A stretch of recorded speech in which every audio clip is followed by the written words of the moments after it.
Saudaraku, berikut adalah jadwal siaran langsung pertandingan antara tim nasional Indonesia dan timnas Jepang dalam kompetisi Piala Asia 2023 yang akan disiarkan oleh RCTI dan dapat diakses melalui TV online.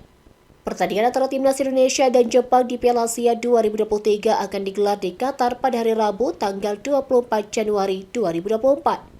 Duel seru ini akan berlangsung di Stadion Ahmad bin Ali Stadium Al Rayyan, Qatar dengan kick-off pada pukul 18.30 waktu Indonesia Barat atau setengah 7 malam.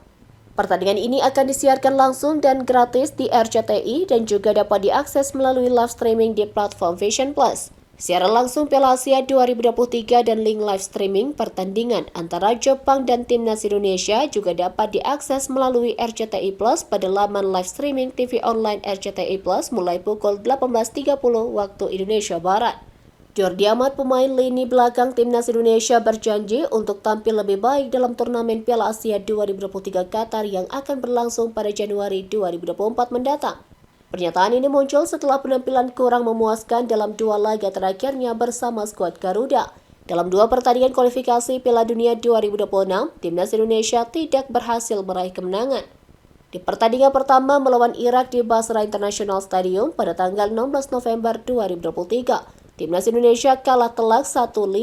Sementara di pertandingan kedua melawan Filipina di Rizal Memorial Stadium, Manila, mereka hanya meraih 1 poin dengan skor imbang 1-1.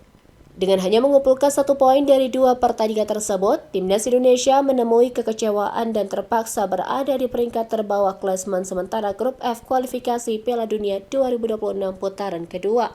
Jordi Amat berharap untuk memperbaiki performa timnya di Piala Asia dan membalas kekecewaan tersebut. Meskipun mengakui kesalahan fatal yang dilakukannya dalam dua pertandingan tersebut, Jordi Amat yang kini membela Johor Darul Ta'zim berkomitmen untuk tidak mengulangi kesalahan tersebut.